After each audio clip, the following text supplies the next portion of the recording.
Hello বন্ধুরা, আপনারা কি জানেন কিশোরী নাটকের সিজন 3 কবে আপলোড করা হচ্ছে? সবার আগে কিভাবে দেখবেন, চলুন আমরা জেনে নেই। কিশোরী নাটকের 2তে কিন্তু অলরেডি রিলিজ হয়ে গেছে, আর কিন্তু অনেক অনেক ভিউ এসেছে, আর অনেক এক্সাইটমেন্ট নিয়ে কিন্তু তারা নাটক বানিয়েছিল। আর কিশোরী নাটক 3তে কিন্তু আরো ধামাকা ধামাকা কিছু ঘটনা নিয়ে আসবে এই গোলডামা সিরিজ। তাই অবশ্যই অবশ্যই কিন্তু এই গোলডামা সিরিজকে সাবস্ক্রাইব করে রাখুন, তাহলে কিন্তু কিশোরী 3 পেয়ে যাবেন সবার আগে। আর আমাদের চ্যানেলটাকে অবশ্যই সাবস্ক্রাইব করুন নাটকের আপডেট পেতে। কবে ছাড়বে কিশোরী নাটকের সিজন 3, চলুন আমরা জেনে নেই।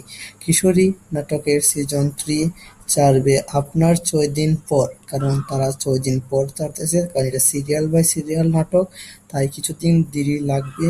মনে হচ্ছে 6 থেকে 5 দিন সময় নিতে পারে। আশা করি আপনারা বুঝতে পেরেছেন। তো আপনারা ভালো থাকেন, সুস্থ থাকেন।